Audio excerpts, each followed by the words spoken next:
Back to e-commerce on tap, brought to you by Sourcify. My name is Nathan Resnick, your host, and today we are joined by Andrew from YTera.com. Andrew, thanks so much for coming on. Nathan, thanks for having me, man. I'm excited. Let's do this. So we were just chatting, and you exclusively work with businesses to drive growth through YouTube, primarily focusing on actually revenue growth, not necessarily channel growth.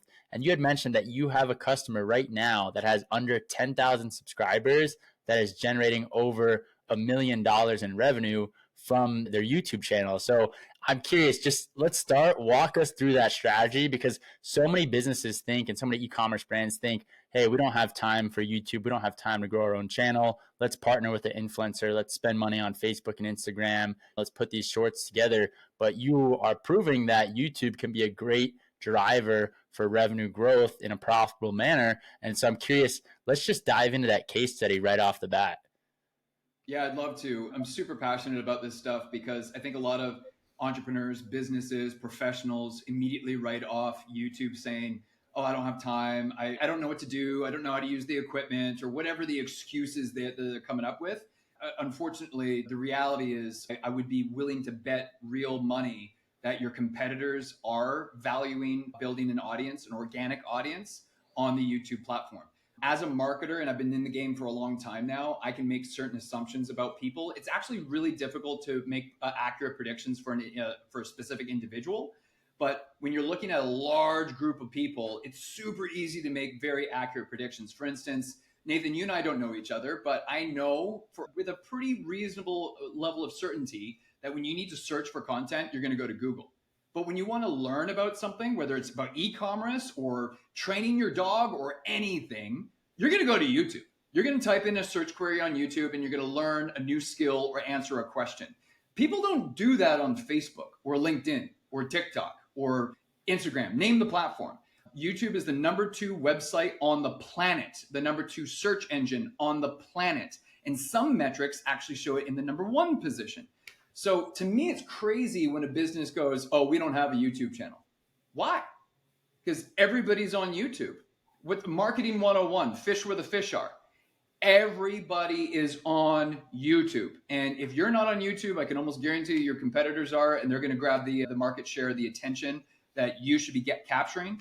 I will argue this until I'm blue in the face. The most valuable asset, the most valuable currency on the planet is your time and attention. It's not real estate. It's not money. It's not cryptocurrency. It's not oil. It's not gold. It's not any of that stuff. It's your time and attention. And you don't have to really go that far, whether it's Alex Hormozi or Grant Cardone, or you look at any successful person in whatever niche it is you're in, and it's very likely that they have a very aggressive YouTube evergreen campaign. So let's back it up to this case study that we were highlighting earlier. So I have a client. Full disclosure, it's not an apples and apples comparison here. They're not e-commerce. They're actually financial education, financial services, okay? So high ticket, we're talking about high ticket item. And we have a process that we follow, and I'm happy to drill deeper into this if you want to pick my brain on that part. But we have a way to track the trackable gross revenue that is being generated from. And as of right now, at the time of this recording, what day is it? It's September 12th, 2023. Last I checked yesterday or a couple days ago, they were at $990,000 in gross trackable revenue for a channel less than 10,000 subscribers. Why? Because what me and my team obsess over more than anything else is our client's viewer. That's why we're able to get our results for our clients, because be honest, our clients are secondary. We obsess over our client's viewer. If you bring value to the viewer, everything else takes care of itself, okay? We're not worried about going viral. We're not worried about going crazy bazonkers on the trending page or what have you. We're worried about attracting the right viewers, not the most subscribers. Subscribers are just a vanity metric at the end of the day. Attract the right viewers, then those viewers will enter your funnel. A portion of those viewers will convert into leads, and then a portion of those leads will convert into paying clients or customers, depending on what your product or service is, right? And if you treat YouTube the right way, you are now leveraging one of the world's most powerful AIs on the planet. Everybody's talking about AI right now. But the thing is, I've been using AI for years because YouTube switched to an AI model back in 2013. Everyone's losing their minds over AI. I'm like, this isn't new. We've been using AI for forever and a day, leveraging one of the most powerful AIs on the planet to make sure that it's putting a spotlight on your brand. Let me put it this way, and then I'll pause. What's the number one pain point for any business, any professional, any business? They want their brand to be put in front of the perfect person at the perfect time. Honestly, if you can solve for that, you can blow up any brand. You really can. You can blow up any business. You can be hugely, wildly successful. What's the number one thing that the YouTube AI obsesses over 24/7, 365? Let's put the perfect video in front of the perfect viewer at the perfect time. It's amazing. That's almost mind blowing. I really liked and I found really interesting your point on how YouTube is a search engine, right? Because so many people think about driving growth through SEO and just focus on Google. And I'm curious, what is the equivalent of like SEO on YouTube, right? And how do you actually track and understand the search volume for certain keywords on YouTube? I'm sure there's tools out there. On Google, I know there's like Ahrefs, there's SEMrush, there's a lot of tools that you can track, or even just Google Keyword Planner that you can track search volume through Google search. There's got to be an equivalent for YouTube. How should someone go about understanding and putting a plan in place to actually rank for the right keywords on YouTube and have an SEO strategy on YouTube? Great question. Great question. Okay, so I'm actually going to piss some people off with my answer, though. Okay, so little heads up for you there. So let's do macro, micro. Let's start wide and then zoom in. I got to preface this. Okay, I think there are too many people out there, too many businesses, and too many creators that put too much emphasis on search. When you look at the data, and the data doesn't lie, only 10% of YouTube views, I'm talking globally around the world, only 10% of the views are generated through search. Or as a result of the search algorithm.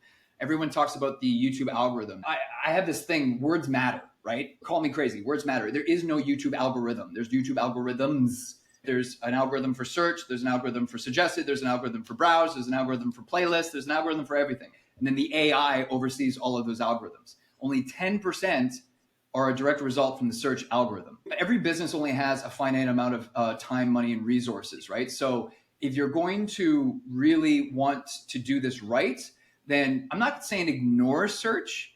There's definitely a time and a place, especially if you're launching a brand new channel, or if your channel is still on the smaller side, or maybe it was inactive for the last 3 years and now you're kicking your butt trying to say, geez, I'm listening to this amazing podcast. I need to get my butt in gear. I need to get more active and get my brand more active on the YouTube channel.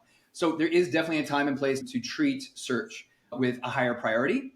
But when the channel gets some momentum, I would definitely advise 98% of your attention should be now optimizing your content for browse and suggested, because that's how you're going to really blow up and dominate your niche. And it's less so search. Okay. Now, having said all of that, one of the main objections people will have as far as not creating a YouTube channel is, oh, I don't know what to make. I don't know what to talk about. If you're in business, that's a terrible excuse, because you should, and if you don't, you should start. You should be collecting a list of FAQs, whether these are regular questions that people are asking you over and over again. If you're at the point where you're getting sick of answering the same questions about your product or service, ding, that's a big red flag that should be like waving in your face, telling you that you need to make a video on that. Because if your prospects and your existing clients are asking you those questions, chances are there's a lot of other people that don't know about you that are asking the exact same questions. And many of them might be typing in those search queries in the YouTube search bar as we speak. Right? Now, let's say you don't have a YouTube channel, but your competitors do. Awesome. YouTube is a public platform. Go to their content and don't even watch the video. Just scroll through the comments section and start collecting that data. There is gold in the comments section. Look for the common pain points that keep popping up over and over again. Look at the comments of them sharing praise for the content creator, certain things that they love about the content creator's videos, certain things that they hate about the content creator's videos. Look for patterns. Look for certain keywords and search terms that keep popping up over and over again that make videos, and make sure you're using the exact same language in the title. Okay? You might have noticed I haven't talked about Ahrefs. I haven't talked about keyword search and all of these keyword tools out there. The truth is, those tools don't actually have access to the real data that YouTube and Google are using. So when you need to make SEO optimized videos on the YouTube platform, there's only one thing that I use. There's only one thing that I trust. I guess I could break it up into two different things. Google Trends, and even Google Trends doesn't give you the exact data. It's all scaled out, right? So that if you compare different search terms, and I'm sure everyone listening to this has tried using Google Trends at least once, you'll notice that a certain search term or keyword will be rated as a 100, not because it's got 100 searches, but because out of all the search terms that you're measuring against each other, this is the number one best performing search term, because Google/YouTube is not releasing the actual data for us. So if Google Trends isn't showing you the exact actual numbers, then how accurate are some of these other tools, right? Not so accurate when you really dive into how some of those tools are put together. So use Google Trends to give you some insightful data as far as anything that is trending up, trending down, or flat. That is huge. And then obviously you can compare different search terms and keywords against each other to determine which terms you need to be absolutely making content on and what stuff can wait. So there's that. And then the next one, it's so obvious, no one's doing it. People aren't doing it enough. The Google search bar and the YouTube search bar has an autocomplete. You go into the search bar, you start typing in anything about your niche, your industry, your products, your services, and an autocomplete menu bar will populate. There's some gold in there, and we can reasonably assume that the option that YouTube or Google's giving you at the top has more search queries than the option that is giving you at the bottom. So start at the top, make a video on that one, then make a video on the next one, then make a video on the third one, then make a video on the fourth one, and then just go with, honestly, I find a lot of people are wasting their time, money, and effort on a lot of these tools. In some cases, they're paying a lot of money for these tools. And if they just did those two things, Google Trends and use the autocomplete in the search bars, you're going to. Right. Makes sense. It's so interesting to me that only 10% of YouTube traffic comes from search. That's a crazy statistic. That's pretty eye-opening. And I think it goes to show that you really have to hone in on your niche and create content that is interesting to them. I'm curious because I think a lot of e-commerce brands, one of the biggest questions they're going to have listening to this is, how polished do my videos have to be, or can I just get started? Because I've searched on YouTube and put in a query like how to fix my trailer hitch or whatever it may be, and it's such a low quality video that has 500,000 views, and who knows, maybe the guy is selling a hitch that makes it easier for my truck or whatever it may be. And so I guess I'm curious, from your perspective or from an e-commerce brand's perspective, how polished do their videos really need to be to get started, or can they just get started by creating content themselves, and is that going to start driving the needle at least a little bit? Really great question. Okay, so I'm going to first give you the answer that everyone hates, but it depends. It depends. But now let me drill in. I don't care what product or service you're offering. You need to drill down onto who your perfect buyer avatar is. And when you drill down on who that individual is, that should give you the answer. Does it need to be more polished, or does it need to be more winging it type content? And so once you have a crystal clear understanding of who your ideal viewer, ideal buyer avatar is, start making content. If it's not resonating, if things are not going in the direction or not growing as fast as you expected, then try something else. If you've only been creating polished content, then start making some less polished content, and vice versa. The truth is, you won't know until you test. That's another answer that marketers always give that people hate. But the truth is, you got to test. You just got to test it, right? There are times, and then every YouTube channel really should have different buckets of content anyways. So let's say you have an e-commerce channel and you're going to include a podcast. Podcast isn't scripted. Podcasts aren't polished. And you're going to immediately establish yourself as a thought leader, just as you are, Nathan, because you're inviting speakers on. You're the host. You're driving the narrative. You're the thought leader because you're inviting all of these experts on the show. So that's an example of less polished content. And then you actually make a script for your ideal viewer, your buyer avatar. Make a script, record it, give it to a video editor. They're now giving you B-roll and stock images and sound effects and background music and lower third pop-ups, and they're doing all of those engagement techniques. Now that's an example of more polished content. You start pumping out both kinds of content, the channel will tell you what's performing great and and then what you need to do is follow the 80-20 principle. If 20% of your content is getting you 80% of the views, 80% of the watch time, then just double down on what's working and discard what's not. Any good YouTube professional is going to give you that advice. You got to hit the record button. You got to hit the record button, get content out, measure the results, and then just double down on what's working. Makes sense. Andrew, this has been some incredible insight. We get a lot of brands listening in that are interested in YouTube.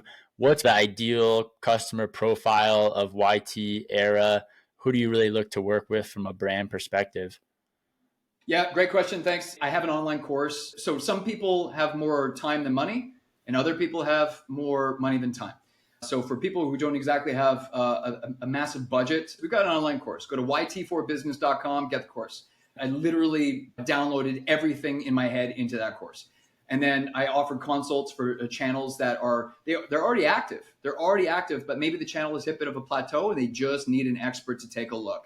Just point me in the right direction. So I let people book consults with me on my calendar so I can pick their channel apart, basically roast their channel, and then give some actionable tips and advice on what they need to focus on over the next month to 6 months. And then for those businesses out there that they're already doing at least $1 million a year in revenue, and they're probably doing Facebook ads, they're probably doing email marketing, they're probably doing all that other stuff, but now they want that YouTube channel. They want that silver play button. They want to be able to dominate their niche in their channel, because when you do that, competition becomes irrelevant. When you're controlling the narrative in your space, you can write your own check, basically. In those circumstances, what I've come to realize, the whole reason why I launched YTera is because I realized a lot of businesses and professionals out there, they don't have the knowledge or experience to hire a creative department to run it themselves. They literally don't even know what questions to ask a video editor to figure out if they're a good video editor or not. So that's when I came to the conclusion, I got to offer done for you services. So for the businesses that just want to outsource the people, processes, and problems, yeah, just come to YTera and we'll take care of all of it for you. All you got to do is hit the record button, make the videos. I will provide you coaching and guidance on what videos to make. We'll take care of the titles, the thumbnails, the project management, the YouTube optimization, all of that, so that you can focus on your business and your customers. Awesome. I love it. Well, thank you, Andrew, again for coming on eCommerce on Tap. Everyone tuning in, go to YTera.com, give it a look. Andrew's insights are just incredible. I was mind blown by that fact that only 10% of YouTube video watches come from search. That's pretty interesting. So thank you again, everyone, for listening in to this episode of eCommerce on Tap, brought to you by Sourcify. Subscribe, comment, it goes a long way. And thank you again, Andrew, for joining us. Thank you.